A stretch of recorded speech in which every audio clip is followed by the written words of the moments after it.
इस वक्त मेरे साथ इसी मसले पर बात करने के लिए दो जाने माने वैज्ञानिक हैं। प्रोफेसर यशपाल सुंदरियाल हैं जो भूविज्ञानी हैं हेमवती नंदन बहुगुणा गढ़वाल यूनिवर्सिटी के, और आपने इस इलाके को बहुत अच्छे से मापा है। एक जो इलाका है आप जानते हैं कि किस तरह की चट्टानें वहाँ हैं, किस तरह वहाँ की ज़मीन जो है व्यवहार करती है। और हमारे साथ डॉक्टर विनीत गहलोत हैं जो जाने माने भूकंप विज्ञानी हैं और चीफ साइंटिस्ट हैं national geophysical research institute Hyderabad के। आप भी जानते हैं यहाँ धरती के अंदर क्या हलचल है, और दोनों ही जो पहलू हैं उन पर बात करनी ज़रूरी है। सबसे पहले सुंदरियाल साहब, आपसे मैं सवाल पूछना चाहूँगा, ये जो चिंता है, अभी 25% घर जो हैं वो उन्हीं में क्रैक्स आए हैं, ये जो 25% है ये बढ़ सकता है आने वाले दिनों में, ऐसा आपको लगता है, या ये रुक जाएगा? या कई बार होता है कि किसी एक इस तरह के जोन में कुछ देर तक अस्थिरता आई और फिर उसके बाद स्थिर हो गया माहौल, तो ऐसा लग रहा है आपको, या ये बढ़ेगा अभी? सुशील जी, सबसे पहले तो नमस्कार, और आपने बहुत अच्छी इसको कवर कर रहे हैं। मेरे हिसाब से जो है ये अभी धंसाव फिलहाल तो मुझे लगता है कि ये कंटिन्यू रहेगा। जी, मेरी आवाज आ रही है आप तक? जी, आपको आपकी आवाज आ रही है। जी जी, तो मुझे तो लगता है कि अभी ये कुछ दिनों और रहेगा। और कल भी मैं एक चैनल पे बैठा था। सबसे बड़ी समस्या आज हो ये रही है कि जब हम ये कह रहे हैं कि जोशीमठ की जो सरफेस है उसके अंदर जब पानी गया तो उसकी वजह से ये धंसा हो रहा है, ये सब्सिडेंस जो है उसकी वजह से हो रहा है। तो दरअसल में लोकल लोग अब जिनका नुकसान हुआ है वो इस समय ऐसे माहौल में नहीं है। वो लोग ये मानते हैं कि सबसे बड़ा योगदान एनटीपीसी का है। एनटीपीसी को हम भी कहते हैं कि एनटीपीसी का भी योगदान उसमें होगा, लेकिन जो ड्रेनेज की बात मैं बार बार मैंने कई चैनलों पे कही है कि जो वहाँ का ड्रेनेज है वो प्रॉपर नहीं है। कई ऐसे हमारे पास नेचुरल वाटर स्प्रिंग्स हैं ऊपर, जो कि हो सकता है कि सब सरफेस हो गए हों, अंडरग्राउंड चले गए हों। और ये सबको पता है कि जोशीमठ की बुनियाद जो है एक पहले पुरानी लैंडस्लाइड पे है, जिसमें कि फाइन मटेरियल भी होता है, बड़े बोल्डर भी होते हैं। और फाइन मटेरियल जब नीचे धंसता है तो बड़े बोल्डरों की पोजीशन भी जो है उसमें वो उसको ऑक्युपाई करने की कोशिश करते हैं, जो जमीन वहाँ पे जो वैक्यूम जो क्रिएट हुआ है, और उनके ऊपर बिल्डिंगें हमारी बनी हुई हैं। तो ये पूरी प्रोसेस जो है बगैर पानी की वजह से नहीं है। और जोशीमठ में भी मारवाड़ी के नीचे से लगातार जो पानी आ रहा है वो इसका मतलब यही है कि कहीं ना कहीं सोर्स ऐसा है कि जो पानी जो है वहाँ पानी सबसे बड़ा कारण बन गया है। हालांकि ये वो समय है, ये वो मौसम है जब बारिश नहीं हो रही है, ठंड भले कड़ाके की पड़ रही है, लेकिन अभी तक बारिश कल मैं सुन रहा था समाचार में, कल थोड़ा सा बारिश हुई है, लेकिन जिस तरह से हमारा बरसात का मौसम होता है ऐसा कुछ नहीं है, और उसमें ये धंसा हो रहा है। जी, और अगर बारिश होती है और मान लीजिए तेज बारिश होती है, जो इस इलाके में आम है कि कई बार तेज बारिश 1-2 दिन तक भी रह सकती है, और वेस्टर्न डिस्टर्बेंस का भी ये अब समय है जिससे कि यहाँ पर सर्दियों में बारिश होती है, तो हो सकता है कि जो पानी निकल रहा है वो और ज्यादा बढ़ जाए और उसके बाद और ज्यादा जमीन धंसनी शुरू हो। यस, मैं आपकी इस बात से सहमत हूं, क्योंकि जो क्रैक्स बड़े बड़े हैं उन क्रैक्स के अंदर भी फिर पानी जाएगा, और जो जिस सोर्स से आ रहा है पानी उसमें भी डिस्चार्ज बढ़ सकता है। जी, मेरे साथ गहलोत साहब भी हैं। गहलोत साहब, आप लोगों ने बहुत जगहों पर जीपीएस इंस्ट्रूमेंट्स लगाए और ये देखने के लिए कि टेक्टोनिक एक्टिविटी की वजह से क्या बदलाव आता है उन इलाकों में, लेकिन अब ये भी दिख रहा है आपको जीपीएस से कि टेक्टोनिक एक्टिविटी नहीं, लैंडस्लाइड के खिसकने की वजह से भी कई जगहों पर बदलाव देखने को मिल रहा है। तो ये जो लैंडस्लाइड हो रही है जोशीमठ में, क्या ये आपको लगता है कि रुक सकती है, या एकदम से बहुत सारे लोगों को ये डर है कि एकदम से कहीं जोशीमठ का बड़ा इलाका नीचे तो नहीं आ जाएगा? धन्यवाद सुशील जी। सुशील जी, आपके सवाल एक्चुअली 3 सवाल हैं। सवाल एक तो ये है कि ये कितना बड़ा इलाका है जो कि पूरा स्लिप कर रहा है। तो मैं आपको जानकारी दूं कि एक हमारी जीपीएस साइट है औली में, जोशीमठ के ठीक ऊपर ही है वो, और औली में आपको कोई मोशन दिखाई नहीं देता है। तो यानी कि जो भी कुछ स्लिप हो रही है, जो कुछ भी ये चल रहा है, ये जोशीमठ के इलाके तक ही सीमित है।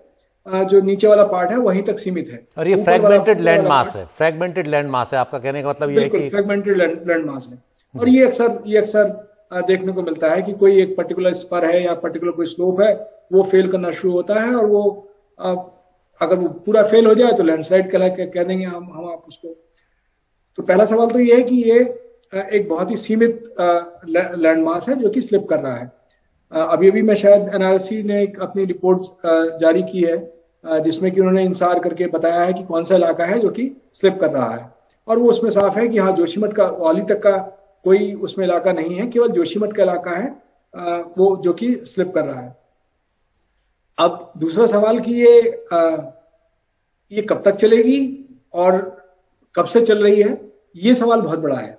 ये कब से चल रही है इसका जवाब फिर से अगर आप सैटेलाइट इमेजरी को देखेंगे, पुरानी इमेजरी को उठा के उसके बाद फिर इंसार करेंगे, तब आपको पता लगेगा कब से चल रही है। बट मेरा ये मानना है कि हो सकता है ये काफी पहले से चल रहा हो। वो बात दूसरी है कि इसकी गति जो है वो कम रही होगी, लेकिन अब शायद ज्यादा गति बढ़ गई है। ये कब तक चलेगा इसके बारे में कोई अनुमान लगाना बिल्कुल बहुत ही मतलब ये एक क्राइम होगा मैं इसके बारे में कुछ कह दूं कि साहब ये रुक जाएगा, ये चल जाएगा। ये इसके बारे में कुछ भी नहीं कहा जा सकता। हम लोग अभी भी देख रहे हैं, जैसे मैंने आपको पहले बताया कि बटवाड़ी वाली साइड जो है वो अभी भी पिछले 2007-9 से और अभी तक वो धीरे धीरे खिसक ही रही है। तो और लेकिन मैं ये भी नहीं कह सकता कि वो पूरी खिसक जाएगी या कब खिसक जाएगी, लेकिन ये कब रुक जाएगी इसका भी कोई पता नहीं।